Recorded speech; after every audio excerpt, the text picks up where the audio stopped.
Nototosaina androany ny tetsy amin'ny HGR ny vaksiny voalohany ho an'ireo zokiolona.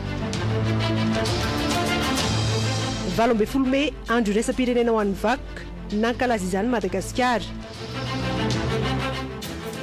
Any ivelany amokatra vaksiny ny laboratoara Sanofi. Vaovao atolotra ho anao amin'izao arivo izao ireo.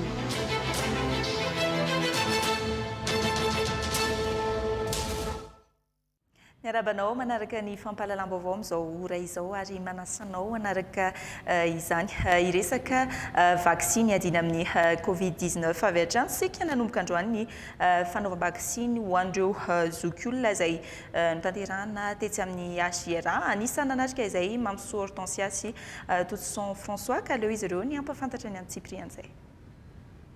Tonga maro tsy ampysalasalana ireo ray aman-dreny ny sitraka ny vaksiny fanefitry ny coronavirus teto amin'ny HGR. Tsy antery fa antsitrapo izy ireo. Fanamby napetraky Ministera ny fahasalamam-bahoaka ny fikarakarana ireo marary sy ny fanaovam-baksiny.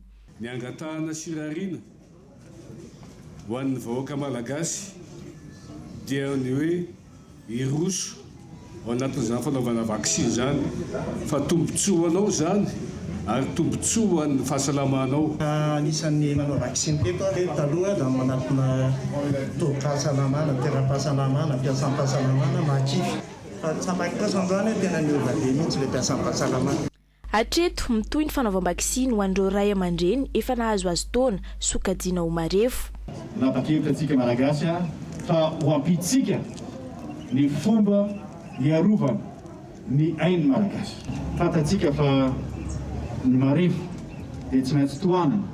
Tena napakevitra fotoana napanjakana fa anisany izay isitraka voalohany ny andiny voalohany vaksiny ny marefo. Nefa marana ray aman-dreny tsika tsy adino zany. Ary izay nampatonga hoe ny zokiolona koa dia natao handray anjara isitraka izany fanaovana vaksiny voalohany zany. Mbola maro ny adidy miandry ireo zokiolona any amin'ny fianakaviana sy eo anivon'ny fiarahamonina rary ny loatra raha atao loha laharana eo amin'ny fanaovam-baksiny.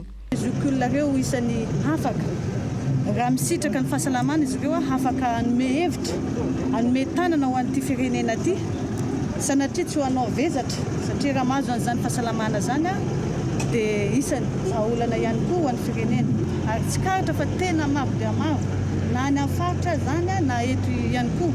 Midika zay fa mahafantatra izy ireo fa tombo ho azy ireo ny fanaovana vaksiny. Na eo aza niezaka maro soso nataon'ny fitondram-panjakana dia ny fiaramientany daholo be ihany no ahafana mandresy ity valana aretina ity miampy ny fanajana ireo fipetrasakana.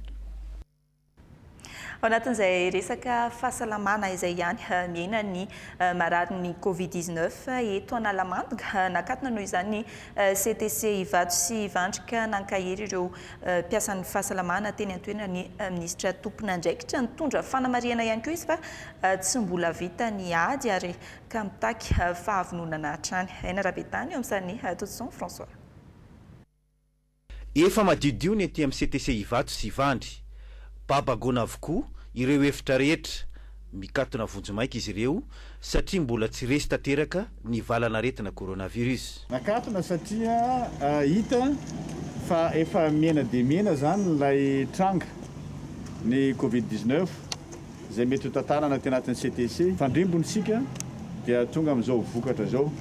Zany tsy midika hoe tapitra ny ady fa mbola misy ireo CTC izay mbola mandray ny marary ary mbola misy ny hôpital izay mbola feno amin'ilay forme grave na dia efa manomboka miena koa zany forme grave eny ankehitriny dia mbola misy ihany eny miena zany ny coronavirus raha eto Analamanga eny amin'ny faritra koa misy ahitana azy miena ny sasany fa ny sasany dia mbola hita hoe mbola eo ihany.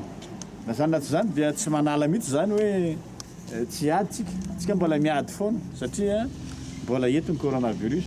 Nitondra fankasitrahana ho an'ireo mpiasan'ny fahasalamana teto ny ministra ary nanantena fa itoy ny fahamendrehana amin'ny fanatanterahana ny asa.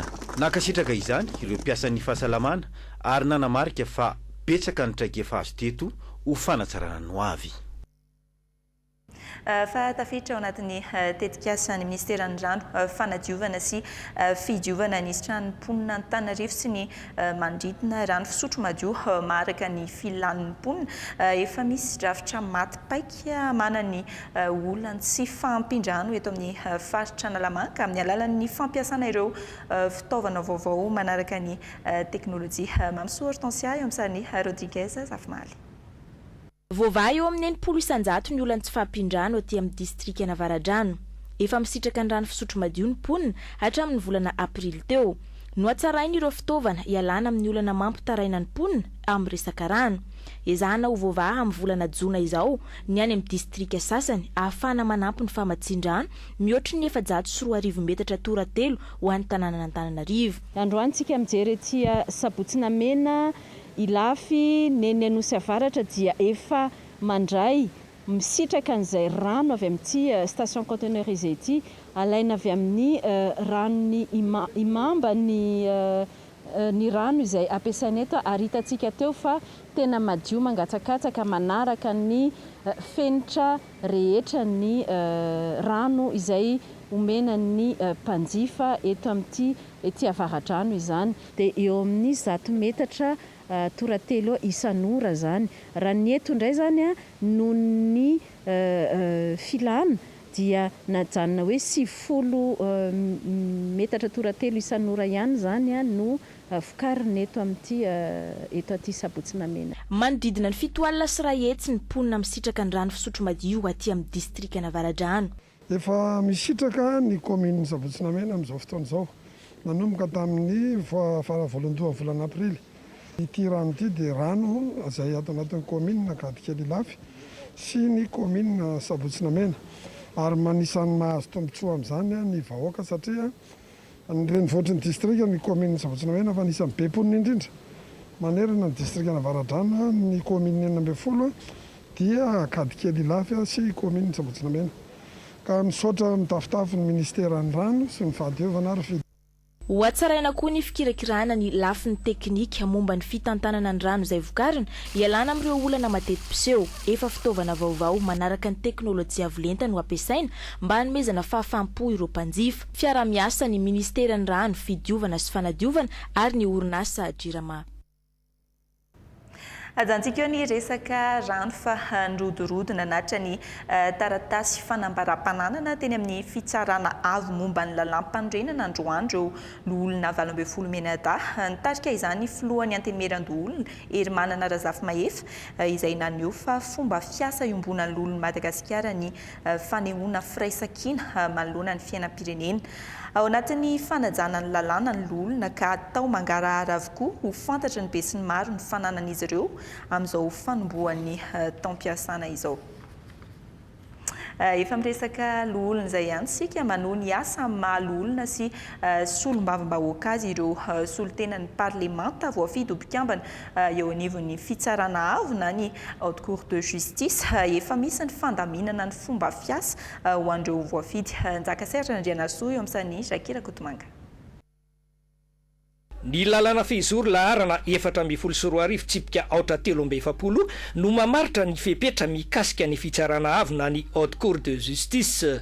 Mazava ny voalaza raha ny momba ny solotena voafidy teo anivo ny antemimera-pirenena sy ny antemimieran-dolona. Dia mazava ny voalaza ao amin'ny andininy faharoa article 2 fa ny mpikambana feno ao anatin'ny haute cour de justice dia akoatry ny solotena very amin'ny cour suprême dia misy koa zany ny solotena avy amin'ny parlemanta ka le izy zany dia misy solotenan'ny antenimieran-doholona sy ny antenimieram-pirenena zany no mandeha makeny.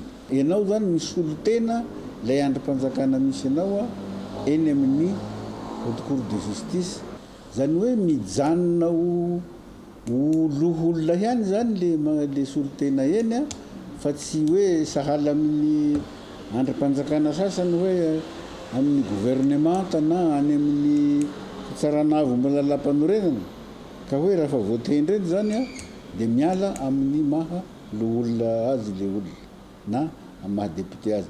Zay manko tsara ho azavaina fa tsy indraindray tsy azon'le olona le izy. eo anatrehan'izay misy ny fomba fiasa sy ny lamina efa voapetraka tsy maintsy hisy aloha ny ivoriana voalohany ny fianianana dia rehefa vita zany zay a dia misy le hoe fivoriana atao dia isaky ny misy fivoriana isaky ny misy fiantsona zany a zay vao mandeha makeny amin'ny fitsarana avo ny haute cour de justice zay fa ny andraikitra atao amin'ny mahaloholona zany a dia iny a tanterahina foana mandra-pahavitany fepitoam-piasana marina fa ny fitsarana avy na ny haute cour de justice no sapa-pitsarana misahana ny iraharaha mahakasika ireo tompona ndraiky mpanjakana amboniny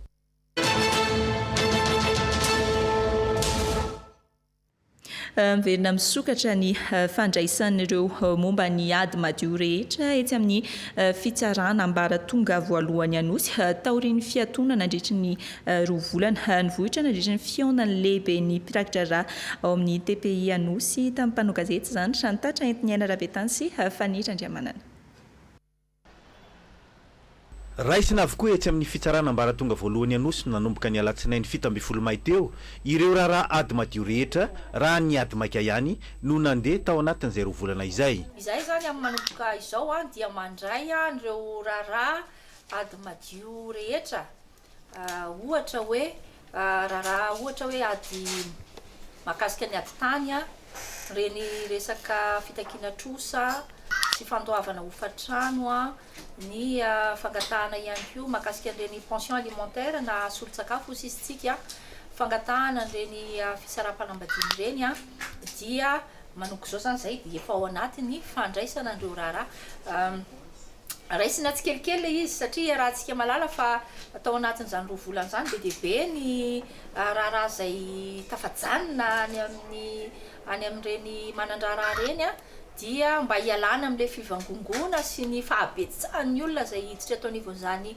firaketa-draharaha ny fitsarana ambaratonga voalohany Antananarivo zany dia mandray tsikelikely an'izy ireo zany zahay 20 hatramin'ny 100 isan'andro ny atota taratasy raisina eto tao anatin'izay roa andro izay saika mikasika ny fitakiana trosa fangatahana didim-pitsarana mikasika ny fizakana ny ankizy ny fitakiana ny solom-pamelomana na ny pension alimentaire mikasika ny raharaha-pitsarana voafetra lohatreto ny fotoam-pitsarana mandeha eto moa zany ny fotoam-pitsarana zany mbola tsy misy aloha hatreto ho an'ireo fotoam-pitsarana izay misy fifanolorana fehiteny zany hoe zany ho an'ireo ny fotoam-pitsarana mandeha moa zany dia ny fotoam-pitsarana izay misy ny famoahana didim-pitsarana fotsiny aloha ho an'ireo izay efa nahazo an'izany daty famoahana an'izany didy zany dia ho an'ny audience correctionnelle sy ny flagrant délit dia ireo dossier zay misy détention na ny raharaha zay misy famonjana dia ireny zany aloha hatreto ny mbola mandeha fa ny ankoatr'izay aloha zany dia mbola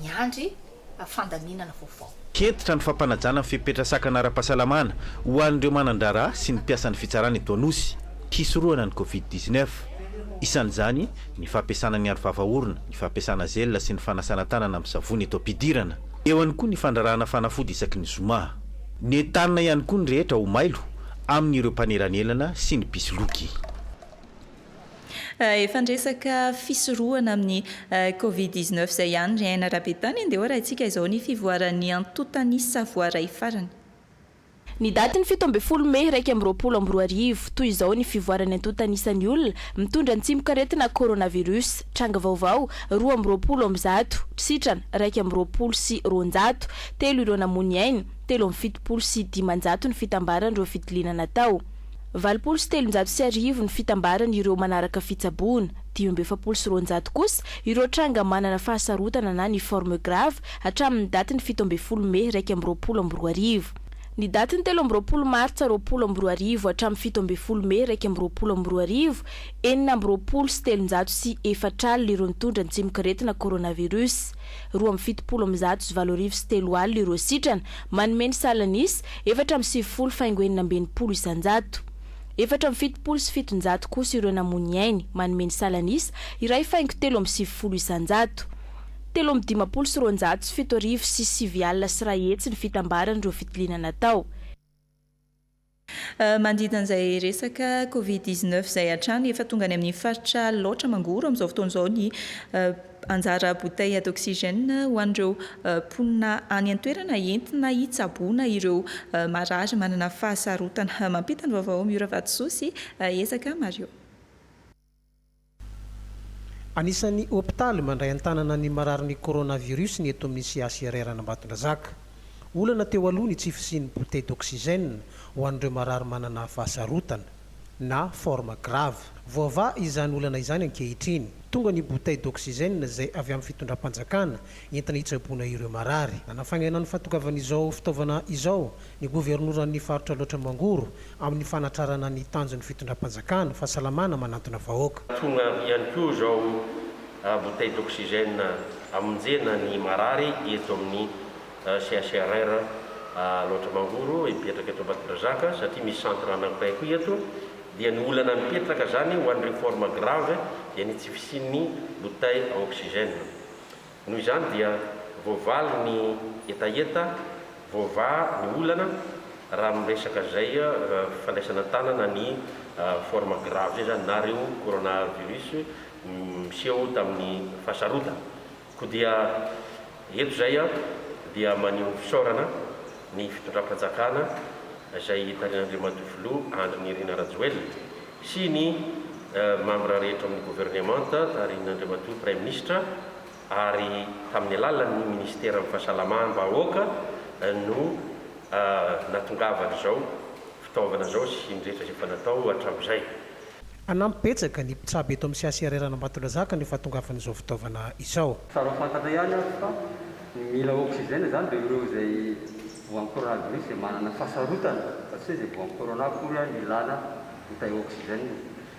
Eo indrindra dia mitodika amin'ny fitondram-panjakana maneho fisaorana amin'ny alalan'ny mpiara-miasa amin'ny alalan'ny vahoaka izay tsaboana ihany koa fa dia voakarakara izay satria ny olana nisy zany tamin'ny teo aloha teo raha sanatiaka manao le forme grave izay mila oxygène ny marary dia somary sahirana ihany zay atao ahoana ty fa ankehitriny voava izay olana izay. Nampahery ireo mpiasan'ny fahasalamana trano ny governoran'ny faritra teto ary nampanantena ny tena ny favonona trano ny faritra ny amin'ny andraikitra manandrify azy amin'izao ady amin'ny valanaretina coronavirus izao. Avy any amin'ny faritra Matsiatra ambony sika, avy any amin'ny faritra loatra mangoro azafady tsika dia ho any amin'ny faritra Matsiatra ambony nanolo-tanana ny fikambanana indray aman-dren'ny mpianatra ao amin'ny EPP Antsolaitra sisy koa ny fianarantsoa ny solombavambahoaka voafidy tany an-toerana manambara misy kokoa ny amin'izay Vonjy Arsoa sy Aina Randrianarson.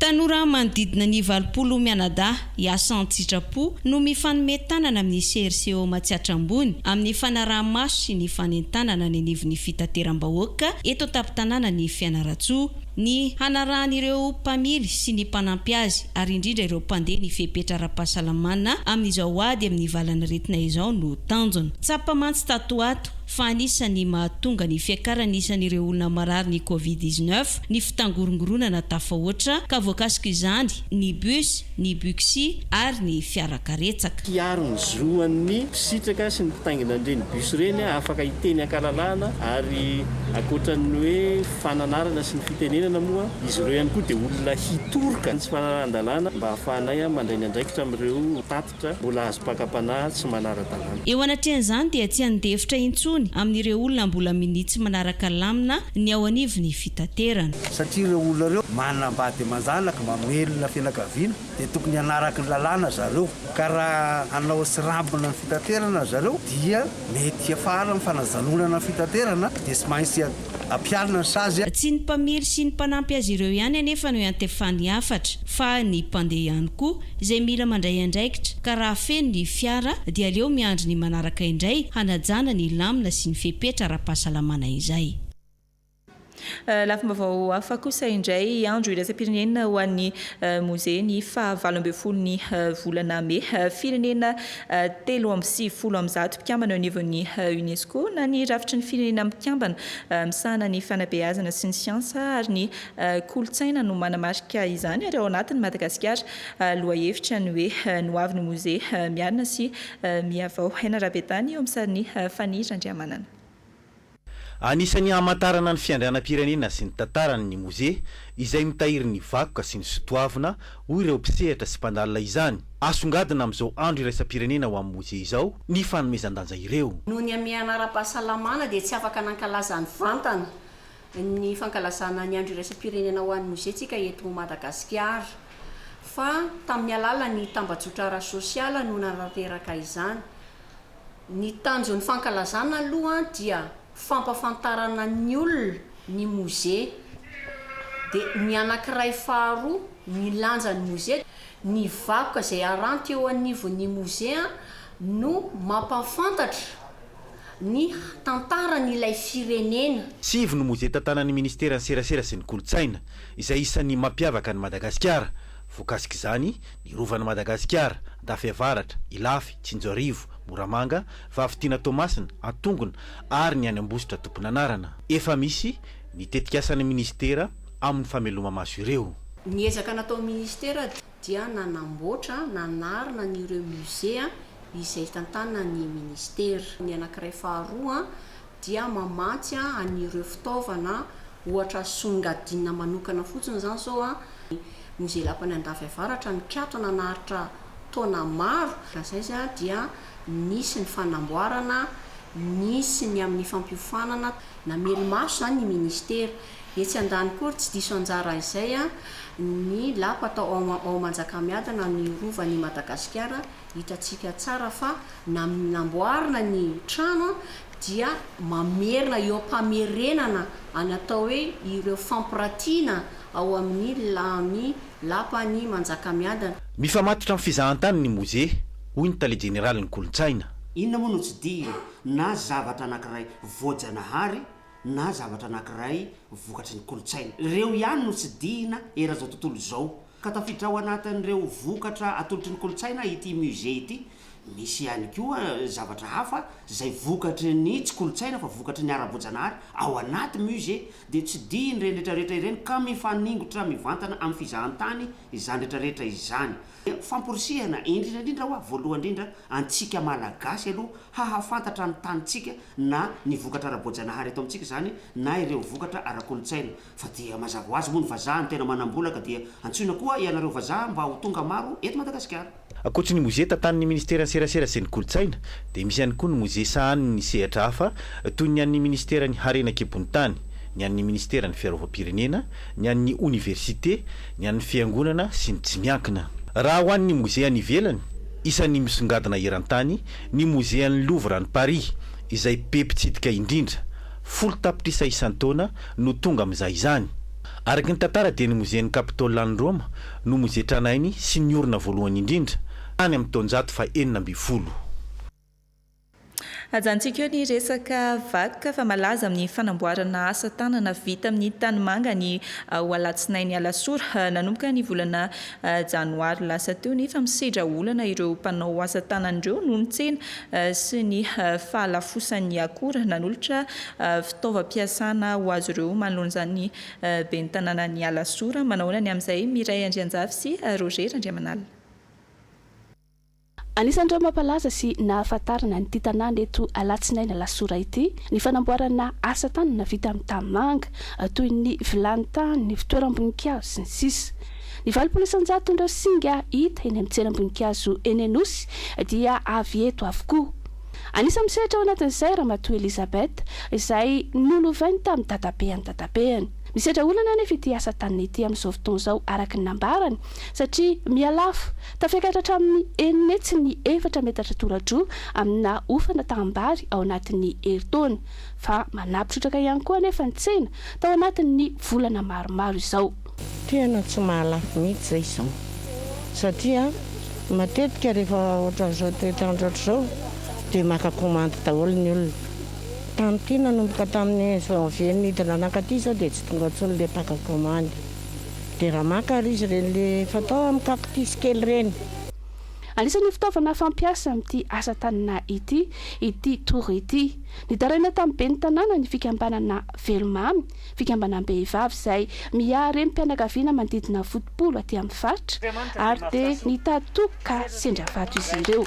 Toy amin'ny hetsika izay natao tamin'ny fahavalon'ny volana marsa satria nangataka fitaovana zareo ny amin'izany hoe fanamboarana ny vilantany zany dia efa vita ireo fitaovana ireo ary atolotra ny zareo amin'ny fomba ofisialy zany androany manansarotra ihany ny atao hoe fanatanterahany zareo ny asany fa manampy aingakangaina kokoa zany ny fisian'ireto fitaovana reto omenany zareo ao anatin'izao amenara-pahasalamana zao mba ahafahany atao hoe manafaingana sy manatsara ny asa tanana izay vitany tokantrano 5 no nisitraka ireto fanomezana ireto mbola nampantatena moa ny be ny tanàna fa mbola anampy ity fikambanana ity iresaka fampianarana indray aloha sika nivaly ny etaetan'ny Saint-Pama mahakasika ny famoahana ny lisitry ny mpampianatra raisina ho mpiasa-panjakana taorian'ny fanomezam-baovao ho an'ny mpanokazety nataondreo syndika ireo manko namoaka ny lisitra ny teo anivon'ny ministera ny fampianarana teknika sy ny fanofanana arakasa rano nambaran'izy ireo ny antsipriany Jakaserge Andrianarsoa eo amin'sany Shakira Kotomanga. Nambaran'ny Saint-Pama fa ny hainony antso nataon'izy ireo ny ministeran'ny fampianarana teknika sy ny fanofanana arakasa. Telo andro taorian'ny fampitambavao ho an'ny mpanao gazety dia nivoaka ny lisitra ireo mpampianatra 500 raisina ho mpiasa-panjakana eo anivon'ity ministera ity.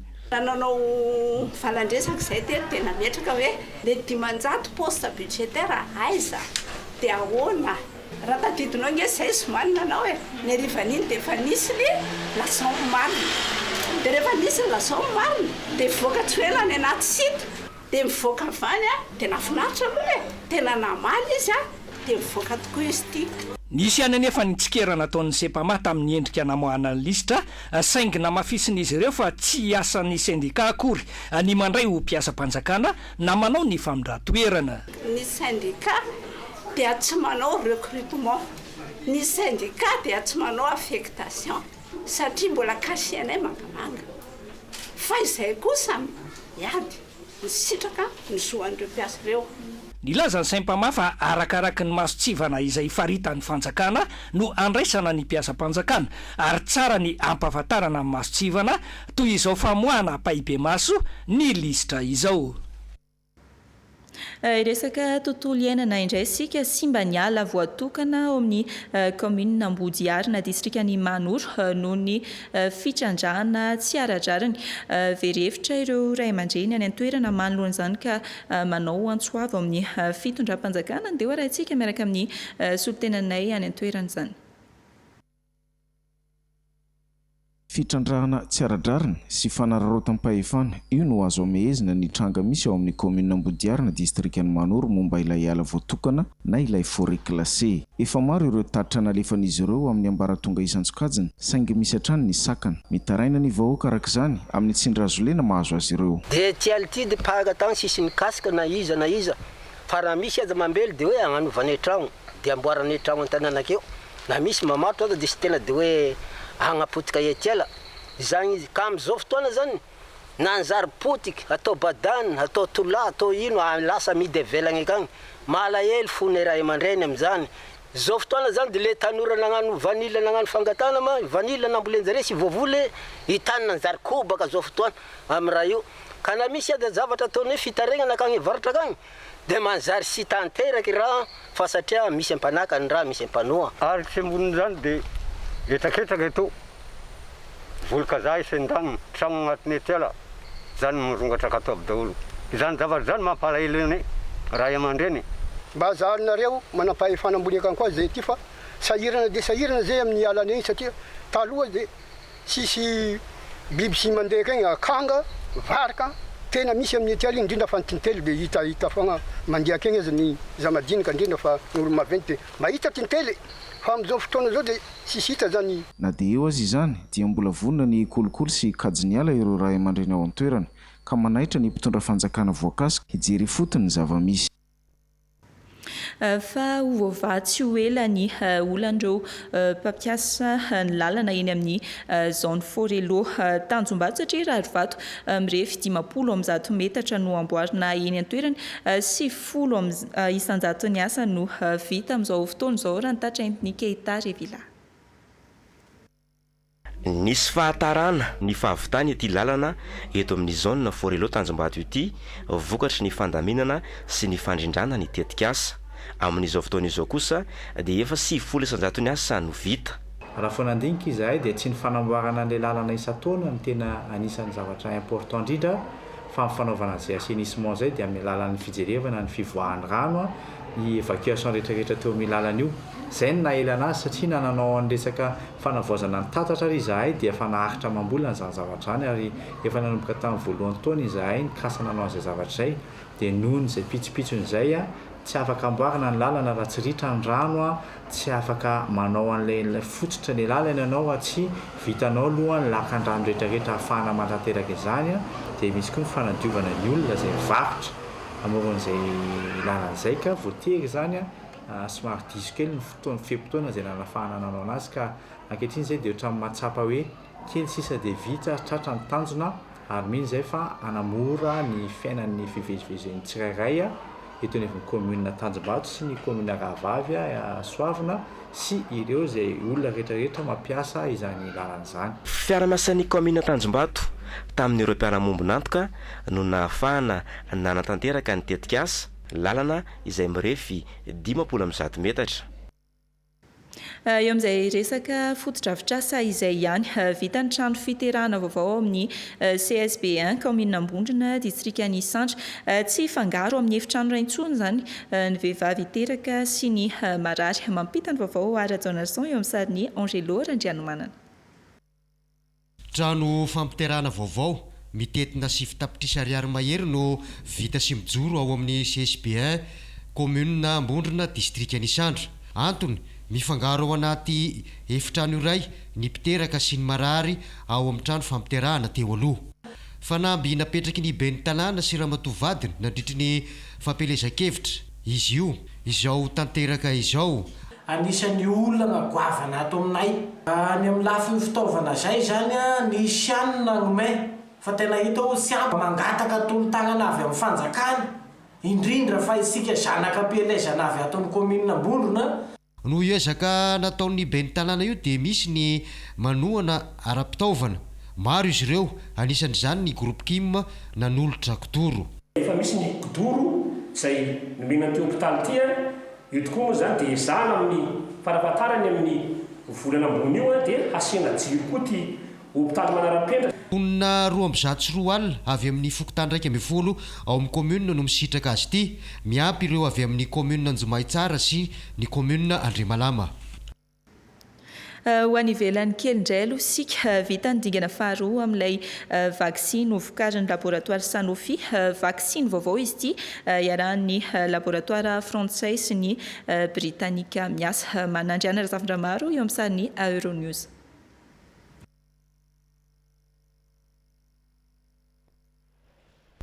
Amin'ny faran'ity taona 2024 ity amokatra vaksiny fanefitry ny Covid-19 ny laboratoire frantsay Sanofi iarahany vokarina miaraka amin'ny laboratoire britannique GlaxoSmithKline ity vaksiny ity.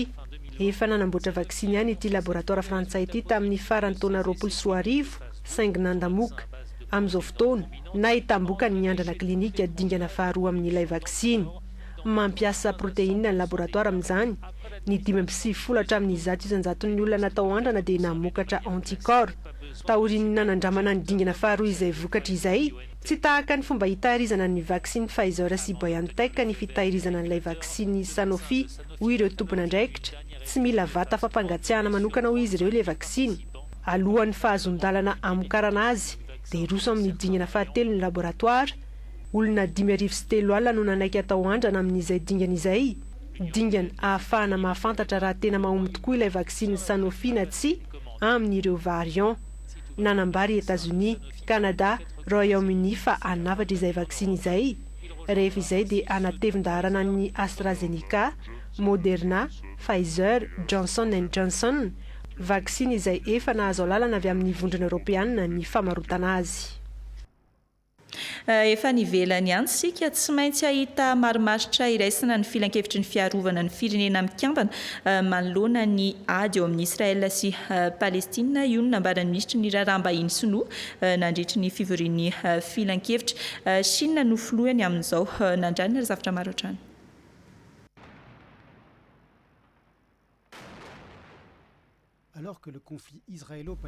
miaenjana hatrany ny tady eo amin'ny Israel sy Palestina.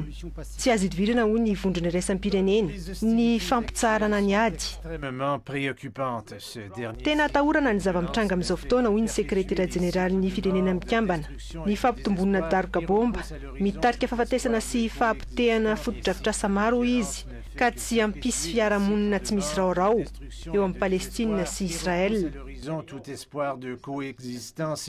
Mitady vahaolana amin'ny famahana ny krizy ny firenena mikambana raha fivoriana mikatotrano izay ny herinandro lasa teo dia nisokafana ho an'ny daholobe izany ny alahady teo. Ny Chine tamin'ny alalan'ny ministra ny raharaham-bahiny no nitarika izay fivoriana izay, nambarana nandritra izany fa tokony tompona andraikitra sy hosarotiny amin'ny fametrahana fandriam-pahalemana sy fiarovana ny firenena mikambana dia nisy ny firenena roa hatrany dia Israel sy Palestina ary koa anao ny ainy tsy ho zavatra ampalefaka ny toedrarà ankehitriny ary aingana dia aingana. Nanizingizina ny Israeliana fa tsy maintsy hiaro hatrany ny vahoakany. Io no nambarany masovony eo anivon'ny firenena mikambana nandritra ity fivoriana ity. Izay ny zava-misy anareo ny safidy mijery anareo izao tontolo izao izy. Etsy andaniny hoy ny ministra ny raharaham-bahiny palestiniana mitady hanamoaka ny fanapahan-kevitra noraisinareo nandanianareo rondoa apartheid mihitsy no tian'ny Israeliana natongavana hoy izy. Taorian'ny fivoriana Tunisia, Chine, Norvège ny iray feo fa tokony hitsahatra ny fifandrinana. Raha ny fantatra dia Etats-Unis tsy maharisika loatra amin'ny fandraisana fanapahan-kevitra iravonan'ny ady. Nampananteny Chine izay mitarika ny filan-kevitra ny fiarovana ny firenena mikambana ankehitriny fa tsy maintsy hitady izay ampiray feo ny filan-kevitra momba ity raharahany Israel sy Palestina ity.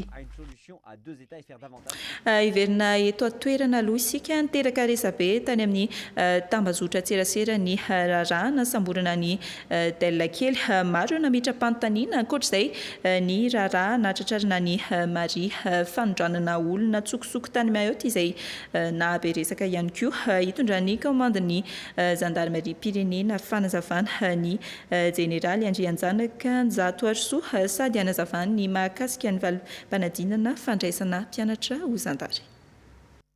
Tsara ny manamarika fa Delila kely zany dia efa ampolo taona ny latsaka kely izy no nanao io asa ratsiny io ary ny asa toerana ny nanaovana an'izy io zany dia tao amin'ilay telozoro izay mampifandray ny faritra Analamanga, na faritra Betsiboka ary ny faritra Alotra Mangoro. Nandritra zay fotoana zay dia niovaova anarana. Ary ny anarana tena misoratra any amin'ny kopiny zany dia Rakotondravouavy Odelson Parfait. Fa tao tena tao izy nisy fotoana manko izy efa saika tratra dia natratrarana karatra anankiray izay amin'ny anarany Rakotondravouavy Jean Odelson. Ary tamin'izao fotoana izay natratrarana azy tamin'ny faran'izao dia Rakoto Arvelo Fanomezatsoa Atlas izay indray no anarana tany amin'ny karatra izay nisy azy. Ny tiana ho tenena zany dia hoe io mihitsy ilay Delila kely fa nanana fomba izy zany na ny fandray nanao tsikombakomba tamin'olona mba afahany nanova karatra. Ary tsara ihany zany mampafantatra antsika fa izany telozoro izay resako zany hoe faritra Tsinanany Analamanga Anjorobe ny Tsinanana raha mandeha ady 2 andro zany dia tafavoaka any Alotra Mangoro. Raha avy any Betsiboka ihany koa zany any Tsaratanàna mandeha 2 andro ihany koa dia tonga any Alotra Mangoro dia tao amin'ny faritra io zany izy no nivezivezika. Tsara zany ny manamarika fa ny zandarmerie pirenena tsy namono azy. Ny fisamborana n'izany Delila kely zany angeka tsy vitany hoe mijanony ianao fa ambony ny tanana dia tena ady ane zay vao voasambotra zany ary zay no nahavoatifitra azy. Ary izay ato zandarmerie pirenena dia milaza fa izahay ene no nitondra anazy nandeha nakany amin'ny hôpitaly tany Moramanga. Ny fanondranana olona zany dia nitranga tany amin'ny volana Novambra. Rehefa nandeha ny fanadiadiana dia fantatra hoe iretoreto avy ny olona izay nanao ny fandaminana ny fandehanana io ary voalaza tamin'izany fotoana zany fa io le Madame Maria io no isan'ny organisatrice nylay dia zany hoe andraisany vola eo amin'ny 2,500,000 ariary na 3 millions d'ariary isan'olona zany ireo mpandeha ireo voalohan'ny volana May zany dia nahazo vaovao zareo avy any Antsiranana makasika ny toerana izay isitreny Maria ary dia tratra tao zany i Maria dia efa nampidirina any amponjavojomaika zany izy ary efa mikaroka ihany koa zany ireo zay mifandray aminy any Mayotte atao mihitsy izy andravana an'io tambajotra Maria io raha ny fanadinana ho mpianatra ho zandary dia tiako ny manamarika tsy tara fa tena manaraka tanteraka ny tetiandro izay efa voalaza hatrany ambolohany mahita ihany koa fa ny ao amin'ny namana ao amin'ny polisim-pirenena efa mivoaka dia mieritreritra hoe tara fa efa voalaza hatrany ambolohany fa ny herinandro voalohany na herinandro faharoa ny volana jona no ivoaka ny valim-panadinana mbola vao amin'ny zoma izao vao ivoaka ny mpianatra zay mbola ao amin'ny sekoly aorian'izay zany mbola tsy maintsy hisy ny fanadiovana sy ny sisa ny famendrahana fanafody sy ny sisa ahafahana handray anyreto mpiadina vaovao ireto ary reo tena ny fotoana satria rehefa akaiky tahaka izao ny ivoaka ny valim-panadinana dia maro ireo pisoloky ka milaza fa hoe mandoava vola tahaka an'izao fa izaho manana fahafahana ampiditra anao ho mpianatra ho zandary eto ny komandiny zandarmarie-pirenena dia manamafy fa fisolokiana izany ny fahaizanao ary ny fahaizanao ihany no mahafaka anao tena tia mpitandrina an'ireo mpiadina ary tia mpitandrina ihany koa an'ireo ray aman-dreny mba tsy sanatrio tafalatsaka amin'izay fanambakana sy fisolokiana izay resaka fanatanjahantena no amaranantsika ny fampahalalam-baovao laviny ekipa tunisiana tamin'isa 13 no ny 4 ny GNBC nandritry ny fionana alina nanatombo teo amin'ny akingana sy alavana ry zareo US Monastin avy any Tunisie nandrianina ry zafina maro dia ny teny ambolohan'ny fotoana dia efa nametrapetraka ny lalaony ry zareo US Monastir avy any Tunisie manoloana ny GNBC ampaefapitoana voalohany ny tarika 13 no 13 ny tunisianina ampaefapitoana faharoa nanomboka nandavaka ny elanelanisa ny US Monastir 9-20 no 2-30 ary dia nitoy hatrany izay elanelanisa izay tamin'ireo ampaefapitoana ambiny 7-20 no 13 ny farana ny ampaefapitoana fahatelo. Le mismatch, il faut le jouer évidemment ce mismatch, pardon, j'en perds mon latin. Le ballon est perdu, ça repart de l'autre côté. Voilà un panier facile, belle finition main gauche pour Eli.